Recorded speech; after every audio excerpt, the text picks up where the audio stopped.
Hey everyone, hope you're well. In this video, I'm going to show you how to simulate Kodak TRI-X film with your digital photographs.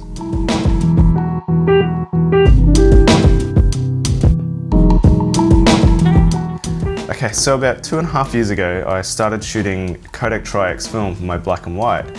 And while I wasn't doing it exclusively, I did want to sort of simulate those effects, the grain, the halation, and everything that's on that film with my digital photographs. So I set about working out what actually was in that film, what did it do to an image, and try to replicate that in Photoshop and using Silver Efex for the grain. So I spent about 3 or 4 months sort of chipping away at that process and working on it. And what I came away with was something that really does resemble all the different effects and the sharpening and the grain and the grit. And I've used it actually as a way of printing a photograph in particular alongside a bunch of TRI-X prints, and it looks exactly the same. So let's jump into Photoshop, Lightroom and Silver Efex and have a look at what you'd have to do. Alright, so before we actually start to work on some simulations of Kodak TRI-X, what I want to actually do is show you how I arrived at the simulation itself by using some real scans that I've done. I actually scan my film with a Nikon D810 and a 60mm macro lens, so I actually get really high resolution scans in RAW, so I can see all that information. Let's take a look at a shot I took in Kyoto, Japan. This is one I really love, and it's actually been up in a gallery. So if I zoom in, I don't know how the grain will go on YouTube, but let's have a look anyway. If we go in, we can actually see just how much detail is actually in this 35mm Kodak TRI-X film. The D810 really cuts through right down to the grain and gives you all of those edge details. What I was surprised as is just how sort of sharp and defined the edges of this image are. And this, you can see that in a lot of images. Look how fine that detail is in there. But what you can also see is just how sort of sharpened the edges of objects are, especially on high contrast edges. I think the developer is partly involved in that. It actually sort of really sharpens the edge, kind of like an unsharp mask. And so that was what I sort of worked on for a while, is making those edges in the simulation actually really sort of become sharp and defined. Let's go to another sample. This is a portrait, and it shows a sort of a big contrast between the shadows and the highlights. But what I want to sort of show is just how much latitude is in these files, in these negatives. So if we take off the tone curve, we can actually see most of the image is quite dim and grey, whereas those really bright areas, even those are not even, they're not even white. So when I do my scans, this is actually all of the dynamic range of the latitude of the film that I can actually scan. And then when I do my editing, we actually bring all of that back in and adjust the brightness. And there we have a nearly finished result. But none of the detail is blown out. There's no blown highlights and there's no blown shadows. So I really wanted to sort of make sure that the detail is retained in this. And finally, one of the last effects that I really wanted to get right was the halation that occurs when an area is really overexposed on the negative. When it's really dense, on TRI-X in particular, you get this sort of bleeding effect that it sort of bleeds outside the area that's really brightly exposed. And I've seen this in a lot of negatives where, say I'm taking a portrait with a bright area outside behind the subject, those bright areas can actually bleed outside the frame on the negative and sort of cross almost into the next frame, which is quite interesting. So what I thought was I'd actually make that part of the process and really add those sort of little effects that go into the negative. So let's find an actual digital photograph and let's do a simulation of it. I've got one here in particular. If I go to Kyoto, So I think I might actually do one of this, because it shows the sort of range from highlights to shadow areas, and it's got some nice in focus detail that will show the grit and the edges, but also show that halation that occurs. Alright, so let's set this up. So what you actually need to do this is Silver Efex Pro, which is now owned by DxO.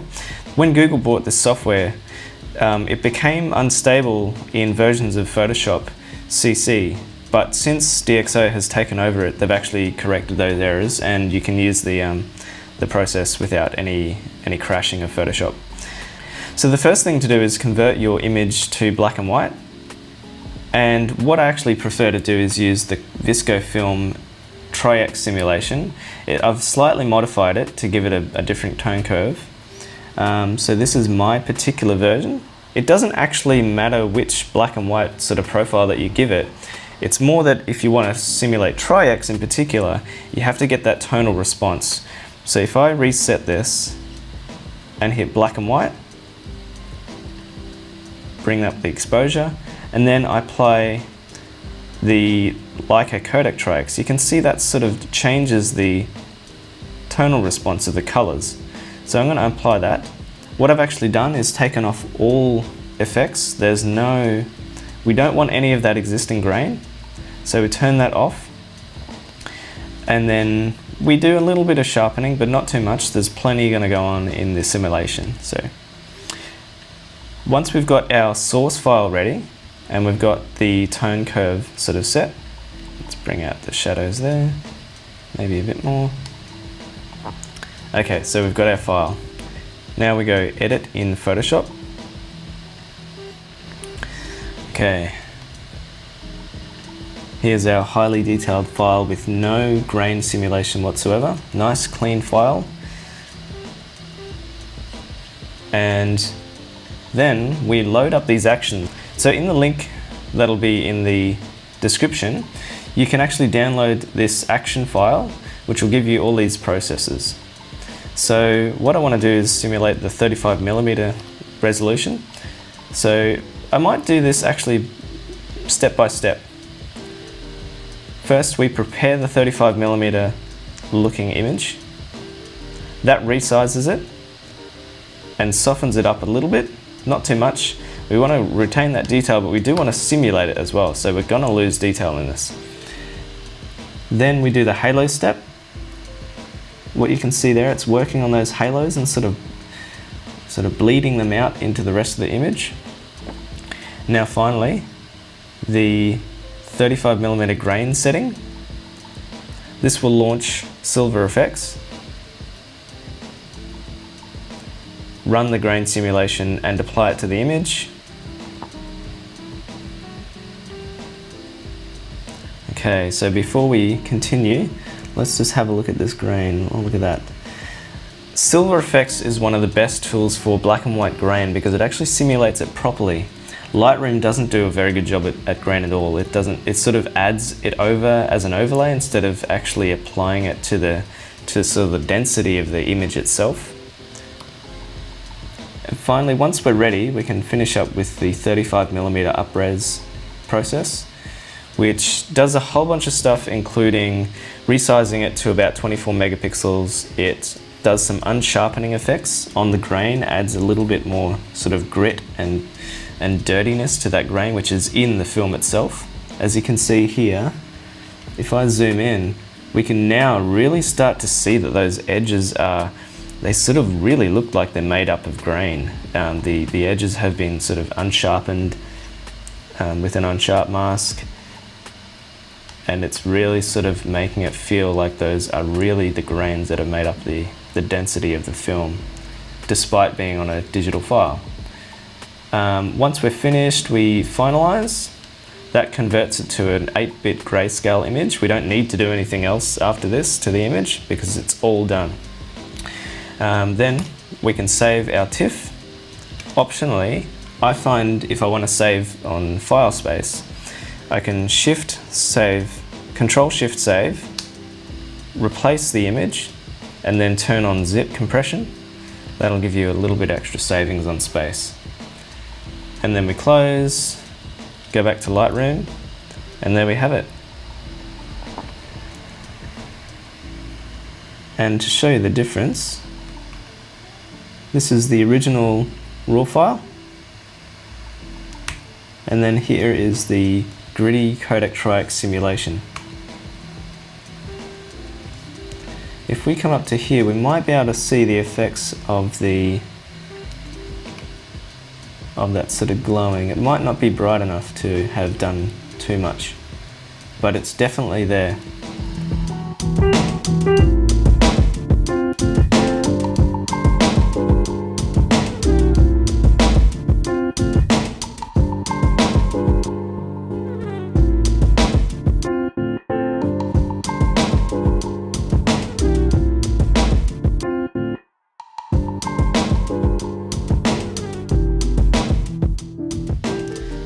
Alright, so there you have it. It's pretty straightforward. Once you get the software set up, you need Photoshop and Silver Efex, which is part of the Nik Collection by DxO. It's no longer free, which is a bit unfortunate, but Google has sort of let that go, and DxO has done the update, which fixes it in Photoshop CC. So once you get that running, yeah, it's just a click away. Just edit your file into a black and white, and then load it up into Photoshop. Click that process 35mm action, or process 645, which gives you a little bit more sort of fine grain resolution, and then save your TIFF and you're done. This is the original article that I wrote detailing the sort of before and after and how to do the actual process itself and what it does to each part of the image. You can find this in the description of this YouTube video. Let me know how you go. If you have any problems with the software, just send me an email or drop me a comment in the video. See you next time.